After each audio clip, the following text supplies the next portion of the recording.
রোববার মানে হচ্ছে পুরো একদম রিল্যাক্স ডে।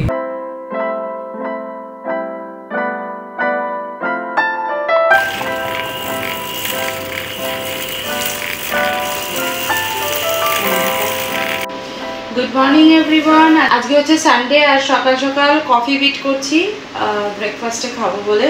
আজকে টুইটিরও ডিম্যান্ড কফি খাবে, তো কালকে টুইটিতে স্কুলে ফাংশন ছিল, সেই জন্য গেছিলাম আমরা সায়েন্স সিটিতে। তো ওখান থেকে গেছি, তারপর বৃষ্টি শুরু হয়ে গেছে, তারপর শুকনো শুকনোই পৌঁছে গেছি, ভিজতে হয়নি আমাদের। আর রাজারহাট থেকে সায়েন্স সিটি অনেক দূর, মানে যেতে যেতেই আমাদের 1-1.5 ঘন্টা কাছাকাছি সময় লেগে গেছে, তারপর তো ট্রাফিক ছিলই। তো যাই হোক, তারপর বাড়ি এসে আর শরীর নড়ছে না, সেই দুপুরবেলা খেয়ে দিয়ে বেরিয়েছি আর ফিরেছি সেই সন্ধ্যে, রাত হয়ে গেছে প্রায়। তারপর ডিনার ফিনার করে শুয়ে পড়েছি, আর ভালো লাগছিল না। তো যাই হোক, এখন সকালবেলা ঘুমটা ভাঙলো কার ফোনে? আমাদের বাড়িতে যে দিদি কাজ করে তার ফোনে ঘুমটা ভাঙলো, আর সঙ্গে সঙ্গে বলে দিল যে আজকে সে আসবে না। তো যাই হোক, কারণ জানি না কেন, তার কারণ প্রথমে বললো জ্বর হয়েছে, তারপর বললো শরীরটা ভালো লাগছে না। তো যাই হোক, এই এক্সকিউজগুলো না মানে মাসে যে কতগুলো আসে তার নেই ঠিক ঠিকানা। যাই হোক, আর আমার ঘুম ভেঙেছে ওর ফোনে, কিন্তু প্রান্তিকের ঘুম ভেঙেছে মিশোর ডেলিভারি লোকের। 7 সকালে ডেলিভারি দিতে চলে এসছে। তো কি এসছে তোমাদেরকে দেখাচ্ছি, খুব ভালো একটা জিনিস এসছে। মানে আমি অনেক দিনের আমার ইচ্ছা ছিল এরকম একটা জিনিস কেনা, সেটা আমি মিশোতে পেয়েছি। তো সেই জন্য অ্যামাজনেও দেখেছি, কিন্তু অ্যামাজনে না অনেক বড় হয়ে যাচ্ছে, সেই জন্য মিশো থেকে অর্ডার করলাম। দেখলাম কোয়ালিটিটাও বেশ ভালো এসছে। ব্রেকফাস্টটা করে নিই, তারপর দেখাচ্ছি কি এসছে।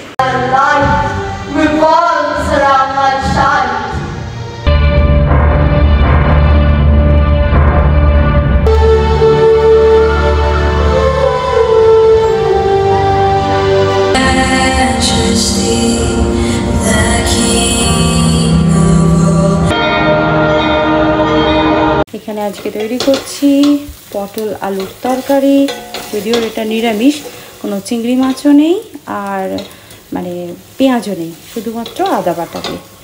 তো এটা হচ্ছে আজকের নিরামিষ একটা তরকারি।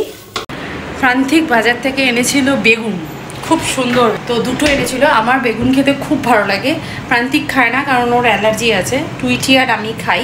তো আজকে ভাবলাম এই একটা বেগুন কেটে একটু ফ্রাই করি, আর ফ্রাই খাওয়া মানেই অয়েল খাওয়া, সেটারও উপায় বের করে ফেলেছি আমি। বেগুন ভাজা খাবো আজকে এয়ার ফ্রায়ারে, তবে আমি ভেজিটেবল গ্রিল অপশানটাতে দিয়েছি। আরতে একটা ওই ছোট যে এয়ার ফ্রায়ারগুলো হয়, বাস্কেট এয়ার ফ্রায়ার, ওখানে একবার করেছিলাম, খুব ড্রাই হয়ে গেছিলো।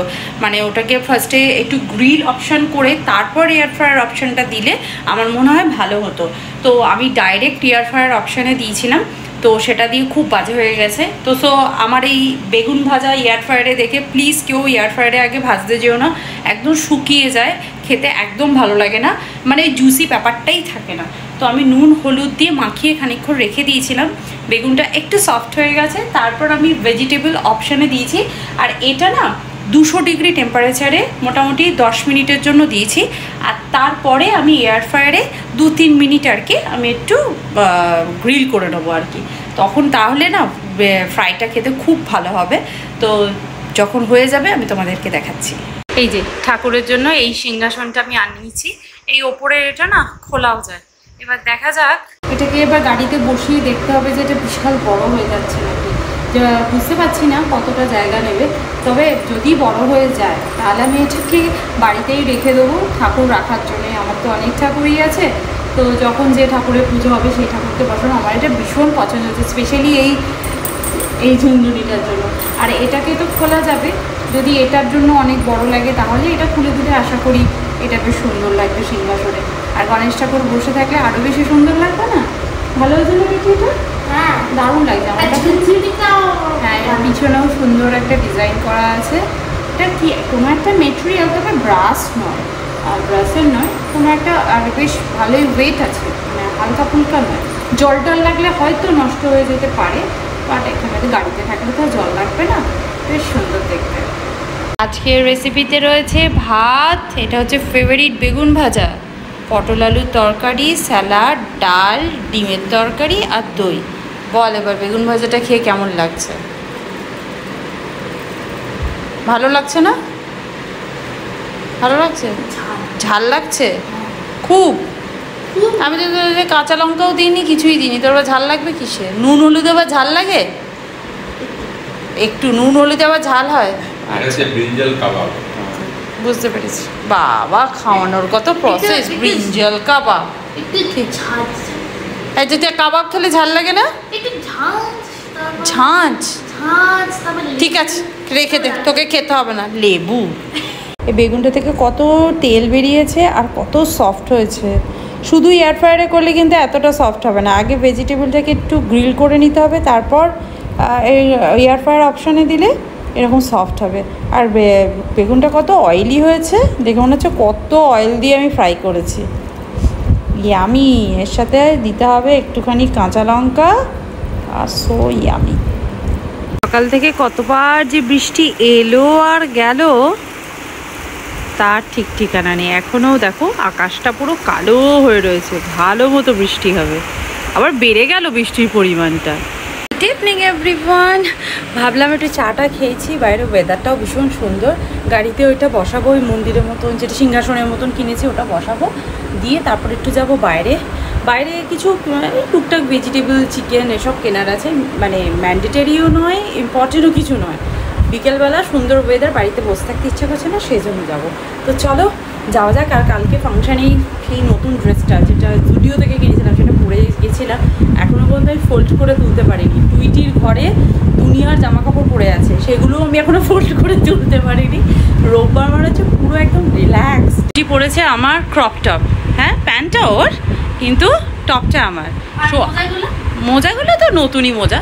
আর সবসময় আমার ক্রপ টপ পরে, কালকেও আমার ক্রপ টপ পরেছিল, স্কুলে ফাংশানে গেছিলো, আমার স্কার্ট আমার ক্রপ টপ পরে গেছিলো, আজকে আমার ক্রপ টপ পরে বেরোচ্ছে। এগুলো কি ঠিক? আমার ক্রপ টপটা ওর ফুল টপ হয়ে যায়, তাও ও পরবে। অ্যাকচুয়ালি এদিকে এগুলো ভীষণ স্ট্রেচেবল, তো এগুলো মানে টুইটির গায়ে একটু ঢিলা হয় ওর গায়ে, বাট আমার গায়ে একদম পারফেক্ট ফিটিংসেরই আমি কিনেছি। তো এইগুলো খুব ভালো, মানে এগুলো পরে এক্সারসাইজও করা যায়, বাইরে কোথাও গেলাম ক্রপ টপ হিসেবেও পরা যায়, আবার যদি কোনো শাড়ি ব্লাউজও না থাকে এইগুলো দিয়েও চালিয়ে নেওয়া যায়। খুব ভালো এই টপগুলো। কিনেছি আমি অনেকগুলো কালারে কিনেছি, হোয়াইট, ব্ল্যাক। আর ব্ল্যাক আমার দুটো স্টাইলের আছে, আর একটা কি যেন রানি কালার, একটা ব্লু অর্ডার করেছিলাম, বাট সেটা অর্ডার আস্তে আস্তেই ক্যান্সেল হয়ে গেল, জানি না কেন। তো যাই হোক, এরকম ভাবছি নানান কালারে কিনে রাখবো, বেশ ভালো লাগে। আর উইন্টারে আবার এটার ওপর হালকা করে একটা জ্যাকেট পরে নিলেও বেশ ভালো লাগবে। যদিও কলকাতার উইন্টারটা নামে মাত্র, আর এবছর তো আমাদের ঠান্ডা লাগার কোনো কথাই নেই, কারণ যে ঠান্ডা আমরা সহ্য করে এসেছি তার কাছে কলকাতার ঠান্ডা হাস্যকর হয়ে যাবে। আমি সিংহাসনে এটা বসালাম, কিন্তু এইটা বসানো যাচ্ছে না, এটা বসালে কাঁচের সাথে ঠেকে যাচ্ছে আর হচ্ছে না। এই ঝুনঝুনিটার জন্য আমার এত পছন্দ ছিল। যাই হোক, এবার আমাদের এই সুন্দর কিউট গণপতি বাপ্পাকে বসিয়ে দিই এর মধ্যে। গণপতির মূর্তিটার তলায় একটা ছোট্ট বোথ সাইড সেলোটেপ বসিয়ে দিয়েছি যাতে নড়ে না যায়, কারণ এটা কলকাতার রাস্তা তো, নাহলে গণপতি দিয়ে একবার ইয়ের ওপর বসবে। তুই ওটাকে কি বলে জানো? ওই বাচ্চারা জাম্পিং করে, ওটাকে কি বলে জানো? না না, বাউন্সি ক্যাসেল না রে, ট্রাম্পোলিন। তখন গণপতি বাবা ভাববে ট্রাম্পোলিনের উপর বসে। এই হচ্ছে ছোট্ট সুন্দর, কিন্তু এটার উপরে থাকলে কি ভালো লাগতো।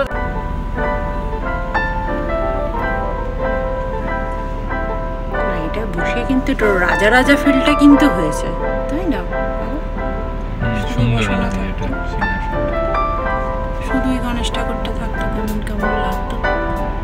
দেখো, এটা কি কিছু কোনোভাবেই কিছুভাবেই অন্য একটা সিংহাসন কিনো, নাহলে একটা উপরে কাপড় দিয়ে করে দিও। মাথায় রোদ হ্যাঁ, এই দিক থেকে ডাইরেক্ট রোদ পড়লে লাগবে, কিন্তু এটা এত সুন্দর, আমি এইটার জন্য কিনেছিলাম। এটা ভেবেছিলাম সাইজটা একটু ছোট, হ্যাঁ, কিন্তু সাইজটা বেশ বড় সরে। আমাদের গণেশ ঠাকুরটাও ছোট, আমি বললাম এটা বোধহয় একটু ছোট্ট আসবে। আমার এই ভুল যে আমি নিচে ডাইমেনশনটা আমিই দেখিনি। যাই হোক, ভালোভাবে বসে গেছে, নাহলে আর একটা কিনে নেবো পরে, তাই না? ঝুনঝুনিটা একটা ইউটিলিটি। চলো যাওয়া যাক।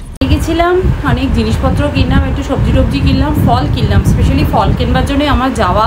ফল টল কিনে আনলাম, মাংস টাংসও কিনলাম। এখন না মাংসের দোকানটা একটু ফাঁকা থাকে, সকালবেলার দিকে প্রচণ্ড ভিড় হয়, সেই জন্য প্রান্তিকে এখনই যায় আর কি। সন্ধ্যের দিকে গেলে একটু ফাঁকা ফাঁকা থাকে। এসে আমি আগে ডিনারও বানিয়ে নিলাম, কারণ সকালে পটল আলু তরকারি করেছিলাম, আর তার সাথে রুটি, আটা মেখে রুটি করে নিলাম। আর ল্যাপটপের এই দেখ টুইটি ওয়ালপেপারটা দেখ, কি অপূর্ব একটা ওয়ালপেপার দিয়েছে, দারুণ। দেখতে দেখতে 9:30টাও বেজে গেছে। তো যাই হোক, এখন ভিডিওটাকে এডিটও করবো। টুইটিকে জাস্ট বাজারে নিয়ে যাওয়া হয়েছে। ও বলছে ড্যাডি তুমি এখান থেকে বাজার করো, তার মধ্যে পড়েছে বৃষ্টি, ইভেন আসার সময়ও বৃষ্টি পড়ছিল। আর ও ভেবেছে বোধহয় আমরা ওই ওয়ালমার্ট, কস্কো এরকমই কিছু মলে টলে যাবো। আর আমি তাই বলছি কি এখানে চলো না, স্পেন্সারেও তো পাওয়া যায় জিনিস। আর এই স্পেন্সারের সবজি, বলছি কি সবজিপাতি তো স্পেন্সারেও পাওয়া যায়। স্পেন্সারের সবজি আর এমনি দোকানে নিয়ে বসে সবজি কি এক হলো বলো? ওসব বিদেশেই ঠিক আছে, এখানে এরকম যেগুলো নর্মাল দোকান হয় সেখানে সেই সমস্ত দোকানে কত ফ্রেশ ভেজিটেবল পাওয়া যায়, ফ্রেশ ফ্রুটসগুলো পাওয়া যায়। হ্যাঁ, এখন যদি আমি অ্যাভোকাডো বা ড্রাগন ফ্রুটস এরকম টাইপের কিছু কিনতে যাই তাহলে স্পেন্সার ঠিক আছে। তবে এখানে আমি যে দোকানটা থেকে প্রান্তিক দেখালো ফ্রুটস কেনবার জন্য, ওই দোকানে সব রকম ফ্রুটস থাকে, কিউই থাকে, অ্যাভোকাডো থাকে, তারপর ড্রাগন ফ্রুটসও থাকে। তবে ওর দোকানে একটু ফ্রুটসগুলোর দাম আমার মনে হয় বেশি, কারণ একটা অ্যাভোকাডো 150 টাকা দাম বলেছিল। স্পেন্সারে গিয়ে তো আমরা 99 ইয়া 90 রুপিসে পেয়ে গেছিলাম। তো যাই হোক, ওর দোকানে দাম বেশি বাট পাওয়া যায়। তো বলো তো আমরা কেন ওই স্পেন্সারে গিয়ে কিনতে যাব? ওগুলো কি ফ্রেশ হয় ভেজিটেবলগুলো? এই কথাটা এই মেয়েটাকে বোঝানো যায় না। তো বলে কি ড্যাডি এই কাদার মধ্যে যাব না, এইখানে যাব না, সামনে আর গরমে যাব না, মানে ওরা হাজার বায়না। ওকে এখন ওয়ালমার্ট কিংবা কস্কোর মতন সুপার মার্কেটে নিয়ে গিয়ে শপিং করাতে হবে। কলকাতায় ওসব চলে না, তাই না বলো? সানডের এই ছোট্ট ব্লগ এখানেই এন্ড করছি। দেখা করছি নেক্সট ব্লগে। ততক্ষণের জন্য তোমরা খুব ভালো থাকো, সুস্থ থাকো, আর লাইফটাকে এনজয় করো। টুইটির এনজয়ের এখন সময় নেই, কারণ টুইটির কাল বাদে পরশু থেকে পরীক্ষা শুরু। হ্যাঁ, তো এনজয় করার সময় নেই Tweety. Bye bye, see you in next video. By.